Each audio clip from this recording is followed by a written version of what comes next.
आज़ाद digital Chakwal से मैं हूं ज़ाहिर महमूद। नाज़रीन, चकवाल की सबसे मशहूर फसल सरसों की फसल जो है वो मार्केट में आ चुकी है और यहाँ पर जो चकवाल की मंडियाँ हैं उनमें हर तरफ रोज़ाना जो है वो 50 टन तक सरसों की फसल जो है वो मुख्तलिफ देहातों से लाई जा रही है। चकवाल में पैदा होने वाली जो सरसों है वो अपने मयार और जायके के एतबार से पूरे पाकिस्तान में मशहूर है, चूँकि ये दाना ज़रा मोटा होता है और इसमें से तेल भी ज़्यादा निकलता है। और सरसों का जो तेल है वो ना सिर्फ खाने के लिए इस्तेमाल होता है, खाने के अलावा बहुत सारे प्रोडक्ट्स में इस्तेमाल होता है, बल्कि इसके साथ साथ जानवरों की फीड में भी इसको वाफिर मिकदार में इस्तेमाल किया जाता है। खल बनोला वगैरह इससे बनाया जाता है।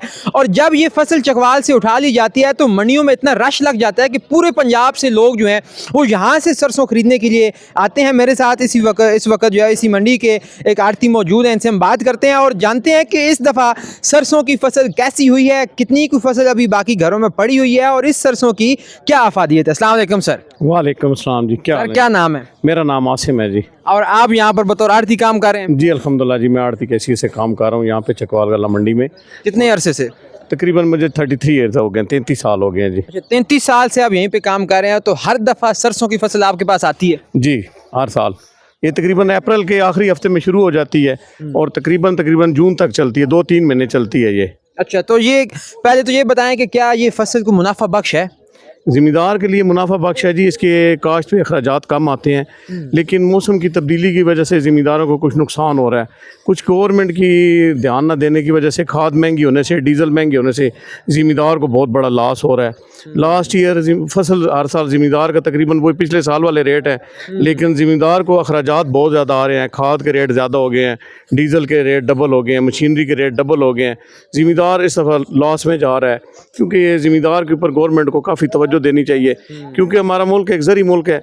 ज़री मुल्क की हैसियत से गवर्नमेंट का जो होना चाहिए, ज़राअत पे ध्यान देना चाहिए, वो मेरे ख्याल में नाकाफ़ी है। अच्छा, ये जो सरसों की फसल है ये काश्त कब की जाती है और उठाई कब जाती है? ये तकरीबन 4 माह का फसल है जी, और ये तकरीबन सितंबर अक्टूबर में काश्त होती है और मार्च में आखिरी हफ्ते में शुरू हो जाती है। और ये तकरीबन एवरेज इसकी आती है एकड़ में तकरीबन 14-15 मन एकड़ की एवरेज है। लेकिन ज़िम्मेदार हमारे इलाके में ये, क्योंकि बिरानी इलाका है, बिरानी इलाके के लिए अच्छी फसल है। दूसरा ये है कि हमारे पास पूरे पंजाब में टॉप की क्वालिटी जो है वो डिस्ट्रिक्ट चकवाल की है, बल्कि मैं कहूँगा चकवाल शहर के सराउंडिंग एरिया की है। बाकी जो हमारे तहसीलें हैं उनमें क्वालिटी थोड़ा सा फ़र्क आ जाता है ज़मीन की वजह से। चकवाल का अपना जो मकामी, चकवाल बसीर ज़िला तो है लेकिन एक तहसील है खुद। तहसील के अंदर जो मकामी इलाका है उसकी क्वालिटी बेहतर है, उसमें एवरेज तेल की 40 किलो में 16 किलो प्लस आती है जी एवरेज। और हमारी सरसों के तेल का जो कलर है वो गोल्डन होता है, दूसरी पंजाब की सरसों का जो तेल है वो सब्ज़ होता है जी। और खाने में ये सिर्फ चकवाल के तेल की आप बात कर रहे हैं? जी, मैं सिर्फ चकवाल के सरसों के तेल की बात कर रहा हूँ। इसका गोल्डन कलर होता है और इसका डिफरेंट कलर होता है, और इसकी जो एवरेज है 40 किलो में, वो दूसरी सरसों के मुकाबले में कम से कम 2-2.5 किलो तेल फालतू होता है जी। वाह वाह वाह। अच्छा, इस दफ़ा रेट्स क्या चल रहे हैं और लास्ट ईयर क्या रेट्स थे इसके? लास्ट ईयर तकरीबन 6,000-7,000 था। इस दफ़ा तकरीबन जो आज की मार्केट के हिसाब से तकरीबन 8,000 के राउंड अबाउट रेट चल रहा है जी। फी मन? जी 40 किलो। अच्छा, आप बता रहे हैं कि मार्च में ये फसल उठा ली जाती है और सितंबर अक्टूबर में काश्त की जाती है। अभी पेट्रोल की कीमतें तो अभी अप्रैल में आके डबल हुई, तो काश्तकारों ने यकीनी तौर पर वो सारी जो गवाई शवाई का मामला वो तो कर लिया होगा, उनको ये जो इजाफा हुआ वो उनको तो नहीं फ़र्क पड़ेगा? नहीं जी, अभी तकरीबन 40% तो ज़मीन में फसल मौजूद है जी। ज़िम्मेदार कटाई कर रहा है। 15 दिन पहले जब ईद के बाद कटाई हुई है, साथ ही मुबारक मिली है ज़िम्मेदार को, और मैं समझता हूँ ज़िम्मेदार के साथ बड़ी ज़्यादती है। हमारे पास जो ज़री फार्म है वो भी कोई ख़ास ना सीड के मुतल्लिक़ कोई अमल दरामद है, ना गवर्नमेंट कुछ हमें ज़िम्मेदार को किसी मामले में, सीड के मामले में, खाद के मामले में, डीज़ल के मामले में, जिस तरह दूसरे ज़री ममालिक में होता है, कोई सब्सिडी नहीं है जी हमारे पास। कौन कौन सी खादें पड़ती हैं और कितने उसके जो है वो खादों के सेशन लगाए जाते हैं फसल को? खाद जो है जी, बिरानी इलाका है कि पानी तो होता नहीं है हमारे पास, ठीक है, बारिश पे डिपेंड करते हैं। खाद सबसे ज़्यादा डीएपी यूज़ होती है। डीएपी 14-15 हज़ार रुपये रेट है जी। और मेरे ख्याल में जो आलिया टैक्स है या जो सूरत हाल है, अभी हमारी अगले महीने मूंगफली की काश्त है और ज़िम्मेदार परेशान है कि वो क्या करेगा। वो तो हल भी नहीं लगा सकते। जो छोटा ज़मींदार है वो तो बिल्कुल परेशान है जी, फारग है।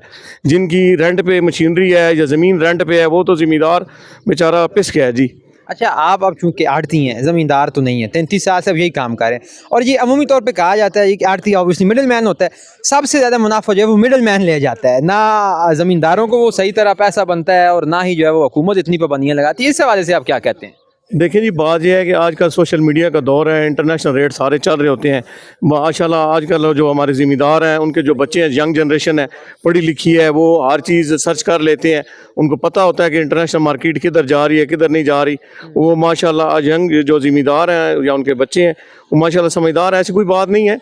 हर चीज़ वो सोच समझ के, उनको ऑयल के रेट पता होते हैं, सारा कुछ होता है। दूसरा, यहाँ पे कहीं भी कारोबारी जगह, वहाँ पे कारोबारी मार्केट्स में अपना कंपटीशन होता है। इस तरह नहीं होता है कि हर बंदा अपनी मनमानी के रेट लगाता है। तो वो पहले दौर में होता था जब हिंदू दौर थे या बनिए थे। अभी तो ज़मींदार माशाल्लाह खुद कफ़ील है, वो किसी का मकरूज़ नहीं है। लेकिन गवर्नमेंट को थोड़ा सा बेशक निगरानी करे जी, गवर्नमेंट सब्सिडी दे, तेल के ऑयल के रेट चेक करे, और उसके हिसाब से बेशक हमें तो है कि गवर्नमेंट साथ कुछ रेट दे, इमदादी रेट दे। लेकिन गवर्नमेंट इमदादी रेट देती है लेकिन छुट्टी हो जाती है जी। लास्ट ईयर गंदम के गवर्नमेंट इमदादी रेट दिए और फिर मुड़ के गायब हो गए, अदारे गायब हो गए। तो हुकूमत ये सरसों नहीं खरीदती? हुकूमत गवर्नमेंट को तो मेरे ख्याल में जी इस तरह का पता ही नहीं है। ये तो आप सोशल मीडिया पे पूछ रहे हैं। मैं तो कहता हूँ कि जो हमारे हुक्मरान हैं, जो पार्लियामेंट में बैठे हैं, उनको तो अगर आप सरसों दिखाएं तो वो कहेंगे ये क्या है काला काला।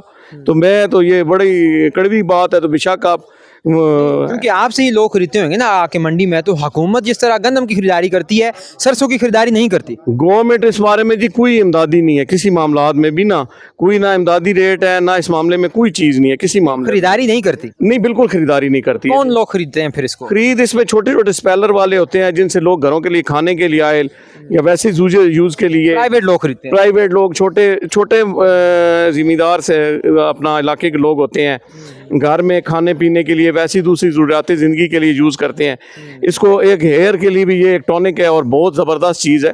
पहले हमारे जो आबा अजदाद थे तो यही ऑयल यूज़ करते थे हेयर्स के लिए, बॉडी मसाज के लिए एंड बहुत कुछ के लिए जी। अब भी मालिश करवानी है तो सरसों का तेल यूज करते हैं। जी, सरसों के तेल से जो मालिश होती है आपके जॉइंट्स खुल जाएंगे जी। अच्छा, 8,000 रुपये अभी इस दफ़ा रेट है, आप आवाम से 8,000 रुपये में ले रहे हैं, ऐसे ही है जी।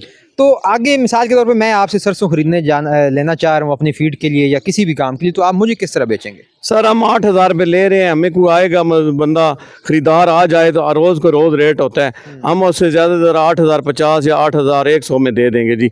हमारा जो मार्जिन है टोटल 50-100 रुपये मार्जिन है, कमीशन तकरीबन ना होने के बराबर है जी। अब ठीक है जी, कमीशन नाम के रह गया लेकिन कमीशन हम हैं, लेकिन कमीशन ना होने के बराबर है जी। अच्छा, आपने शुरू में बताया था कि चकवाल का जो यहाँ पे इस इलाके का जो सरसों का आयल है उसका रंग गोल्डन है, बाकियों का सब्ज़ है, तो कोई ख़ास बीज है यहाँ पर जो बीजा जाता है या सिर्फ ये ज़मीन की जो खसलत है जिसकी वजह से ऐसा होता है? ये ज़मीन की खसलत है जी। यहाँ पे जो भी दूसरे भी हाइब्रिड बीज जब 2-3 साल बाद जब बिजाई किए जाते हैं तो उनका भी कलर बेहतर हो जाता है। और पहले तो हाइब्रिड थोड़े बीज आए थे, लेकिन अब हमारे ज़मींदार हाइब्रिड की तरफ कम जाते हैं। उनकी ऑयल की क्योंकि थिकनेस कम है, दूसरों के मामले में 2 किलो तेल कम है, तो ज़ाहिर उसका रेट थोड़ा सा कम होता है। ज़मींदार देसी अपने मकामी जो हमारी सरसों है उसकी तरफ जाता है। या गवर्नमेंट ने थोड़ा सा बाहर से लोगों ने मंगवाया था कैनोला थोड़ा सा बेहतर रहा है जी, लेकिन क्योंकि बिरानी इलाका है यहाँ मौसम की वजह से वो थोड़ा यहाँ पे बेहतर उसकी इम्प्रूवमेंट नहीं हुई है। अभी कितने बीज जो हैं वो यहाँ पर काश्त की जा रहे हैं, मतलब कितनी वैरायटी है सरसों की? तकरीबन 70 से 80% देसी सरसों है जी। 15-20% हाइब्रिड है और 5-10% जो है आप कैनोला कह लें, यानी कि जो हाइब्रिड बीज हैं वो बहुत कम मिकदार में यूज़ किए जाते हैं। 80% हमारे पास देसी सरसों यूज़ की जाती है। और हमारा पंजाब की मंडियों में हमारा नाम है चकवाल का जी। वो जितने स्पेलर कोल्हू वाले हैं वो चकवाल से लेके जाते हैं और आगे अच्छे दामों फरोख्त करते हैं। मैंने देखा है कि ये यहाँ पर 2 तरह की सरसों पड़ी हुई है, मुख्तलिफ रंगों की, ये क्या वजह है? क्या सरसों की मुख्तलिफ अक़साम होती हैं? कुछ तो सरसों की इकसाम है, कुछ ज़मीन की जो होता है ना जी उसकी अपनी अफादियत की वजह से, और कुछ ये है कि कुछ जल्दी कटाई हो जाती है तो वो थोड़ा सब्ज़ दाना आ जाता है। कुछ जो माल तैयार हो के फुल अपने टाइम पे पीरियड पे कटाई होता है उसका कलर और उसकी तेल की अफादियत ज़्यादा होती है जी। ये सफ़ेद सरसों क्या है? सफ़ेद सरसों एक टोटली अलग सीड है। अच्छा, लेकिन खाने सरसों ही है जी, सरसों ही है जी, लेकिन वो बहुत कम काश्त की जाती है, उसकी पैदावार कम होती है। क्योंकि वो किस लिए इस्तेमाल होती है? वो लोग खाने के लिए इस्तेमाल करते हैं, उसका ऑयल घर के लिए खाने के लिए इस्तेमाल करते हैं, उसका कलर बहुत खूबसूरत होता है जी। वैसे जी ये जो सरसों जिस तरह आपने बताया कि मालिश के लिए सर में लगाने के लिए इस्तेमाल करते हैं, खाली बनोला में भी इस्तेमाल होता है, और कोई आपको पता है इसके क्या यूजेज हैं, कहाँ कहाँ इस्तेमाल होती है? ये जाती है जी फीड में यूज़ होती है, और जानवर मुर्गियों के फीड में इस्तेमाल होती है, जानवरों का वंडा जो बनता है उसमें इस्तेमाल होती है। वैसे भी हमारे जो ज़िम्मेदार हैं इसकी खल जानवरों को दी जाती है, और सर्दियों में ज़्यादा जानवरों को सरसों का ऑयल दिया जाता है, क्योंकि ये इसकी तासीर गर्म होती है। तो अपने जानवरों को सर्दी से ठंड से बचाने के लिए अपने जानवरों को देते हैं, उनके जानवरों की बॉडी की चमक के लिए और बॉडी की हड्डियां मजबूत करने के लिए भी थोड़ा बहुत ऑयल अपने वंडे में और चारे में इस्तेमाल करते हैं जी। अच्छा, ये चकवाल की जो सरसों है ये कहाँ कहाँ तक जो है वो लोग आपके पास लेने आते हैं, कहाँ कहाँ तक फ़रोख्त की जाती है? अल्हम्दुलिल्लाह जी, पूरे पंजाब से आते हैं। पंजाब को कोई ऐसा शहर नहीं है जो यहाँ से चकवाल, हत्ता कि KPK में भी सरसों जाती है हमारी चकवाल से। मैं खुद मेरे दोस्त अहबाब हैं बाजोड़ फ्रंटियर साइड पे, हम उनको भी सरसों भेजते हैं। पंजाब की लोकल मंडियाँ गुजरात GT रोड पे सारी तरफ सरसों जाती है जी। सही हो गया। अच्छा, आप मुझे ये बताइए कि मेरी 1 एकड़ ज़मीन है, मैंने सितंबर अक्टूबर में वहाँ पे सरसों काश्त करनी है। आपको तो चूँकि इची बिची का पता है, मुझे ये बताएं कितने मेरे अखराजात होंगे, खाद मिला के, बीज मिला के, बिजाई मिला के, और अगर 8,000 रेट आता है तो कितना को मुनाफा हो सकता है?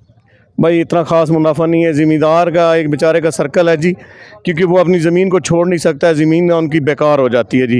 वो मजबूरी के तहत लोग अपने, उनके पास कुछ और सिस्टम नहीं है, कोई बच्चे घर में एक नौकरी के पे चला गया, और लेकिन उनकी मजबूरी है कुछ ना कुछ फसल काश करना, जो भी आए, लेकिन कुछ ना कुछ तो मुनाफा होगा ना? कुछ खास मैं नहीं कह सकता जी, ज़मींदार का इंतहाई बराबर चले है। ऐसे बताएं कि 1 एकड़ ज़मीन पे कितना बीज हमें चाहिए होता है? 1 एकड़ पे बीज तकरीबन 3 किलो लगता है जी। Total 3 kilo? खाद की 1 बोरी लगती है जी। ठीक है। डीजल कम से कम यानी कि 50,000 खर्चा आ जाता है, और 80,000 का फसल आता है एकड़ में। एकड़ में 10-20 हज़ार रुपये बच जाए ज़मींदार तो बड़ी बात है जी। वो भी 3 महीनों में, 4 महीनों में है? 6 महीने का 6 महीने लग जाते हैं जी।